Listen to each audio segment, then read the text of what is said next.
মুর্শিদাবাদের ছবি দেখে। এবার একটু হুগলির দিকে নজর রাখি, সেখানে তৃণমূল কংগ্রেসকে তালা লাগিয়ে দিল তৃণমূল কংগ্রেসই। এই মুহূর্তে আরো একটা ভয়ঙ্কর খবর দেখাবো আপনাদের, ছবি দেখলে চমকে যাবেন।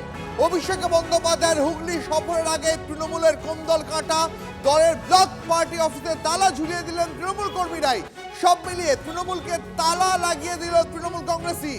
আমাদের প্রতিনিধি এই মুহূর্তে তন্ময় বৈরাগী আমাদের সঙ্গে রয়েছেন। তন্ময়, কি কারণে এমন ছবি দেখতে হচ্ছে যেখানে অভিষেক বন্দ্যোপাধ্যায়ের হুগলি সফরের আগে দলের পার্টি অফিসে খোদ তৃণমূল কর্মীরাই তালা ঝুলিয়ে দিলেন? দেখো, ব্লক সভাপতি যেই পার্টি অফিসে বসে, অর্থাৎ গোঘাট 1 নম্বর ব্লক তৃণমূল কংগ্রেস পার্টি অফিসে, সেখানে বিক্ষুব্ধ তৃণমূল কর্মীরা তালা ঝুলিয়ে দেয়।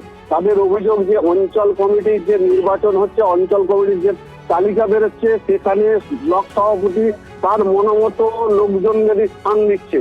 আর এটাকে কেন্দ্র করেই গ্রাম থেকে লোকজন বেরিয়ে আসে এবং একদম রাজ্য সড়কের পাশে থানা থেকে ঢিল ছোড়া দূরত্বে গোঘাটের রেজিস্ট্রি অফিসে তৃণমূল কংগ্রেসের ব্লক কার্যালয়ে এক প্রকার তালা ঝুলিয়ে দেন। ব্লক সভাপতি সেই কার্যালয়ে ঢুকতে পারেননি, তার অনুগামীদের নিয়ে এসে ব্লক সভাপতি ওই ব্লক সভাপতি তৃণমূল কংগ্রেস কার্যালয়ের সামনে বসে থাকেন দীর্ঘক্ষণ। যদিও ব্লক সভাপতি স্বীকার করেছেন যে তার দলের কর্মীরাই তালা দিয়েছে, যদিও জেলা নেতৃত্ব এই নিয়ে মুখে কুলু পেটেছে। আর এটাকে কেন্দ্র করেই আবার বিজেপি এমন তৈরি হলো যে পার্টি অফিসে ঢুকতে পারলেন না ব্লক তৃণমূল সভাপতি, তার কারণ সেই পার্টি অফিসে তালা ঝুলিয়ে দিচ্ছেন তৃণমূল কর্মীরাই। গোঘাটে পার্টি অফিসের বাইরে বসে থাকতে হলো ব্লক সভাপতিকে। আরো একবার যে খবর দেখাচ্ছি আপনাদের, যে ছবি দেখাচ্ছি, তৃণমূল কংগ্রেসকে তালা লাগিয়ে দিল তৃণমূলই। অভিষেক বন্দ্যোপাধ্যায়ের হুগলি সফরের আগে তৃণমূলের কোন্দল কাটার চরমে দলের পার্টি অফিসে তালা ঝুলিয়ে দিলেন তৃণমূল কর্মীরাই। পরিস্থিতি এমন পর্যায়ে পৌঁছয় যে ব্লক তৃণমূল সভাপতি তিনি পার্টি অফিসে ঢুকতে না পেরে তার সামনে দাঁড়িয়ে রইলেন। আর যে তৃণমূল কর্মীরা তালা লাগালেন, তারা তাদের পরিচয় জানানোর জন্য হাতে তৃণমূলের পতাকা নিয়ে সেই তালা লাগানো পার্টি অফিসের সামনে দাঁড়িয়ে রইলেন। দেখুন একবার ছবিটা, তালা লাগিয়ে দিচ্ছেন দলের কর্মীরা।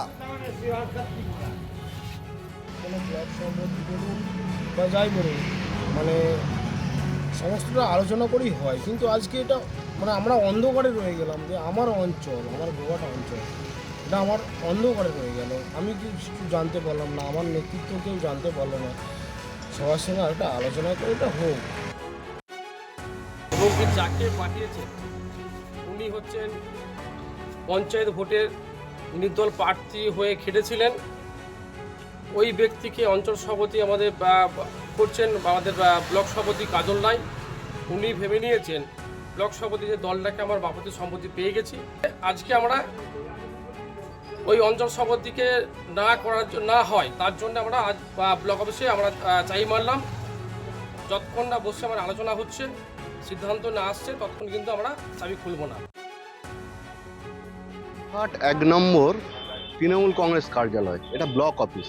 আর এখানে ঠিক বাইরে বসে আছেন ব্লক সভাপতি। আর ব্লক অফিসে তালা পড়ে গিয়েছে। এখনো কিন্তু অঞ্চল সভাপতি কিন্তু এখনো প্রকাশ হয়নি নামের তালিকা।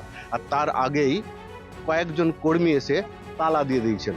ব্লক সভাপতি সামনে বসে আছেন, তিনি এই ব্লকের যে অফিস ঘরে ঢুকতে পারছেন না, বসে আছেন। কতক্ষণ বসে আছেন?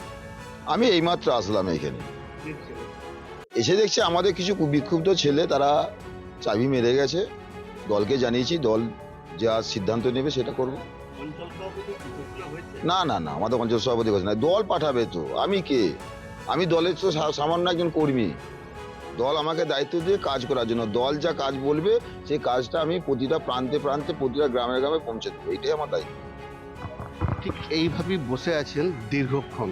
আর এখানে কর্মী সমর্থকরা এসে উপস্থিত হয়েছেন। কেন তালা দেয়া হলো এটাই প্রশ্ন। যদিও এখনো নাম ঘোষণা হয়নি, তাহলে কেন তালা পড়লো? তাহলে কি কোনো সম্ভাব্য নাম বেরিয়ে এসেছে, সেই জন্যই তালা দিল? আর এই নিয়ে কিন্তু দলের ভেতরেই জোর চর্চা চলছে। গোঘাট থেকে তন্ময় বৈরাগী, TV9 বাংলা। 36খানা গোষ্ঠীদ্বন্দ্বের বই প্রকাশ। একটা দলকে মানতে পারছে না, ভালো দল চোরকে মানতে পারছে না, চোর ভালো দলকে মানতে পারছে না। যার জন্য দলের প্রভাব এটাই, এর জন্যই পার্টি অফিসে চাবি। তো দিদিমণি ফাইল নিয়ে ছুটছে, দিদিমণি ভাইয়ের তালা চাবি নিয়ে ছুটছে। তো এটাই তো হওয়ার কথা ছিল।